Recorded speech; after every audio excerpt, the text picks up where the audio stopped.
My name is Dorian Darwin. I want to share my encounter with you. I believe this encounter God gave me is for everyone, but most especially to the women. I saw many women in hell for this particular sin, and it pains me to see it finding expression in most Christian women.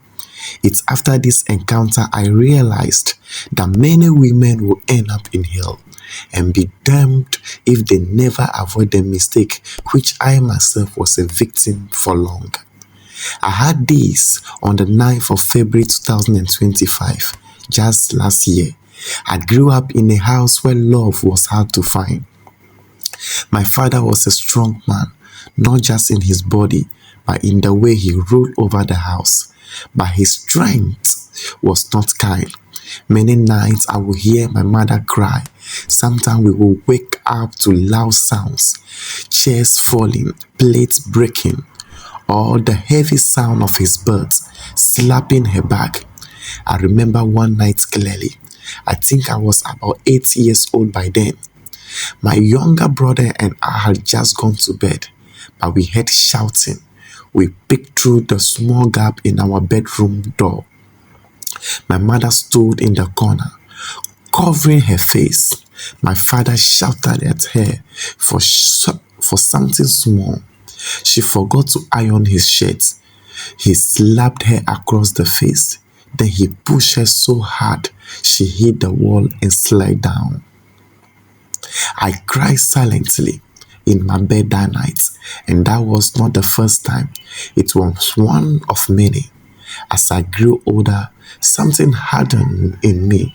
I promised myself that I will never be like my mother. I will never kneel for a man. I will never let a man raise his voice at me, talk down to me, or touch me in anger. I began to believe that men and women should be the same. No one should be submissive. I told myself that submission was just another word for slavery. Years passed. I grew into a strong, confident woman. People around me praised me for how bold I was, how I didn't take any nonsense from men. And then I met a man. I fell in love with him and he became my husband. We got married. This man was so gentle. Unlike my father, he listened when I talked. He respected my space. He didn't shout, didn't push, and he never tried to control me. But even in marriage, I couldn't let go of my old thinking. I always felt that if I gave him any form of control, he would one day become like my father.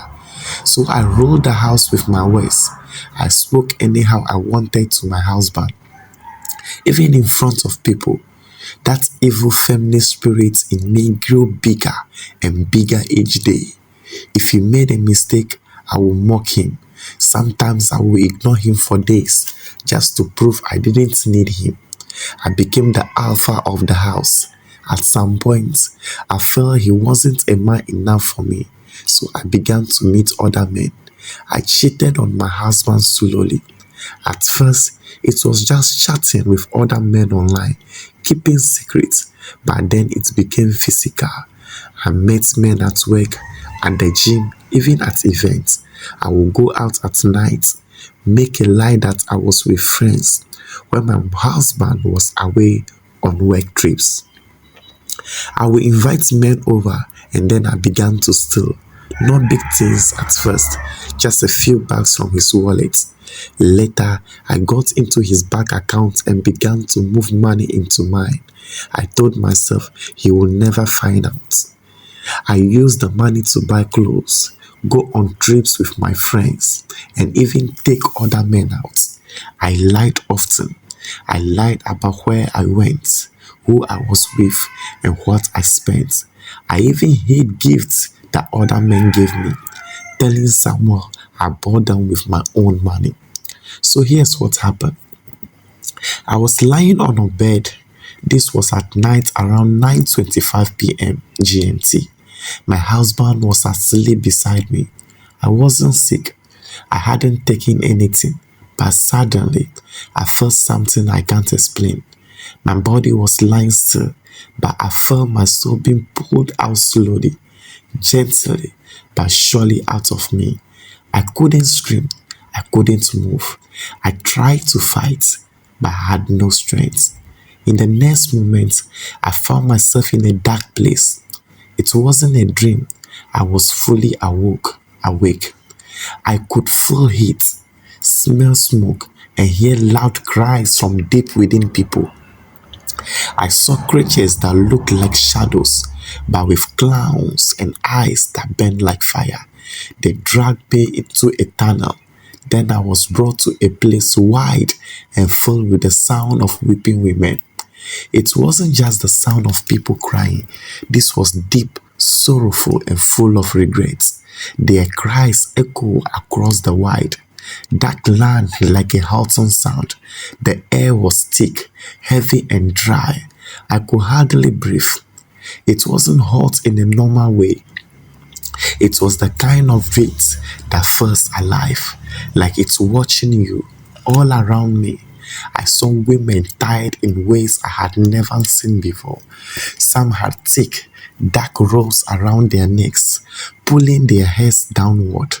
Others had their hands tied behind their backs with chains that looked rusted, but were hot like iron straight from the fire. Some women had their tongues pulled out and tied to long poles, as if their words were the reason they were here. I saw so many disgusting things. They couldn't move or speak. They just cried through the pain. A voice suddenly entered my heart. It didn't come from outside, and no mouth spoke it. It came to me like a thought, but much stronger. I didn't hear it in my ears. I understood it in my spirit. The voice said, "This is the place where married women are kept. Those who betrayed the men they vowed to stand beside. Those who spoke with lies. Those who used their mouths to destroy. Who used their hands to steal peace from their homes. This is their reward." Then I was meant to join them. I didn't walk, I was dragged. It felt like something unseen had tied a rope to my chest and dragged me forward. My legs moved on their own. I wanted to stop, but I couldn't. I was shown the section for men who had been in such evil situation against their wives, but I wasn't allowed to look further. The first punishment I saw and was forced to join them was the women who walked on sharp stones. The ground was filled with broken glass, iron nails, and sharp pieces of rock. Their feet were bare, bleeding and swollen. We walked in circles around again and again. Some fell down, but the moment they did, fire came from the ground and burned their legs, forcing them back to their feet. No one was allowed to rest. The pain was endless. They walked with tears running down their faces, not just because of the stones, but because of the shame and the hopelessness. The second punishment was for those who used their mouths to insult, lie, and bring dishonor into their homes. I was made to stand with these women in a long row, and their tongues were stretched out far longer than they should have been. Each tongue was nailed to a thick iron pole. Demons, dark, ugly creatures with eyes like melted wax would walk by, dragging sharp blades across the tongues. We screamed as their tongues were sliced over and over again, but they didn't bleed to death. The tongues would grow back, and the cutting would start again. Then I saw the third punishment. Myself and other women were tied with burning ropes, and heavy bags filled with coal were placed on our backs. The coals inside glowed like the sun. The bags were strapped tightly, digging into their skin. I could hear bones cracking. The weight forced them to crawl. Our backs bent under the load, and every few minutes a demon would push them down and make the coals burn deeper into their flesh. We were not allowed to put the bags down, not even for a second. In that moment, I understood something I had never thought deeply about before. These women were not there because they were imperfect.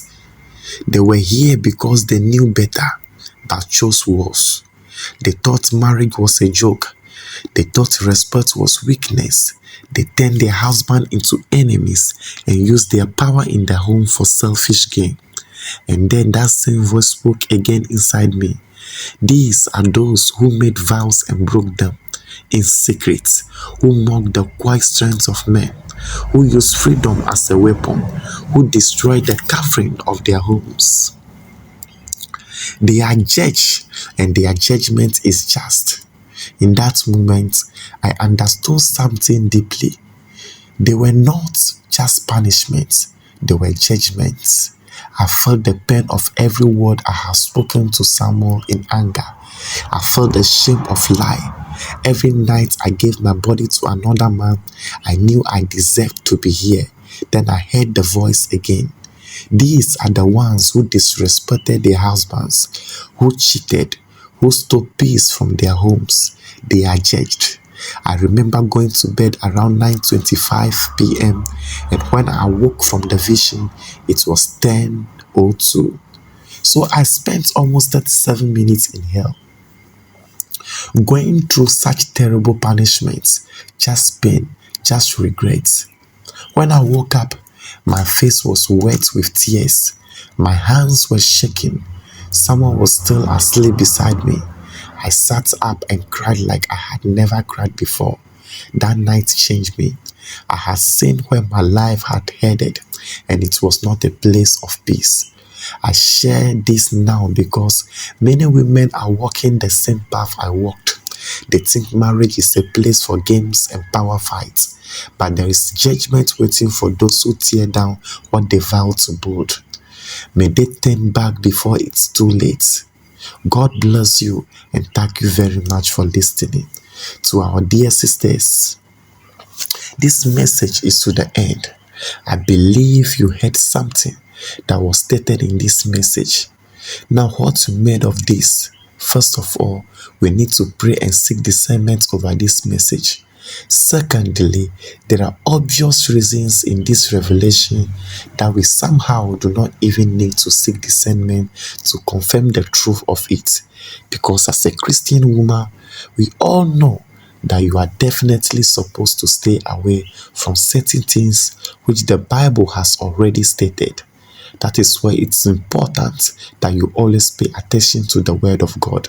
Sometimes if you want to get married, you and your partner need to go to counseling so that you'll be counseled to know that you are supposed to know what you are supposed to do in marriage as a partner. Now, this sister shared a true life story of herself and this kind of terrible things she did to her husband just because of the wrong and bad experience she had while she was young.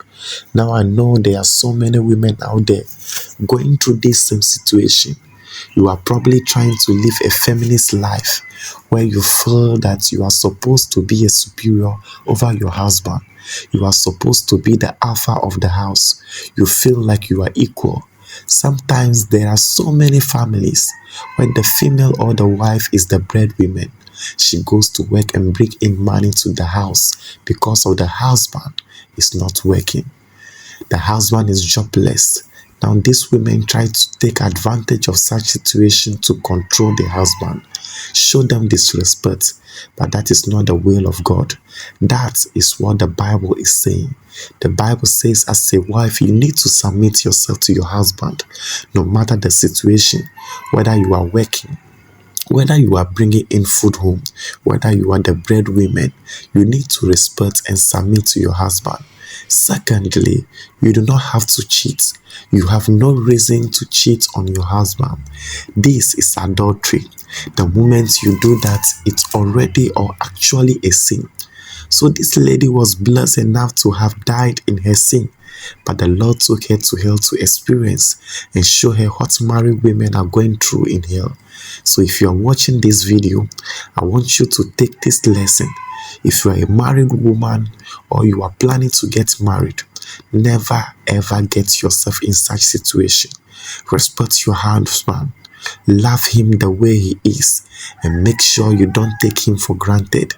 And also, do not cheat on him. Do this if you really want to go to heaven. But if you want to miss heaven and go to hell, then you can live the other way. God bless you. Please, if today is your first time joining God is the Greatest YouTube channel and you have watched the video to this end, I plead with you to please subscribe. Share this video out with so many people so they can also learn and receive this truthful message. And also do not forget to like this video, as it will help the video grow to reach a lot of audience. Thank you very much, and may the Lord bless you. Bye bye.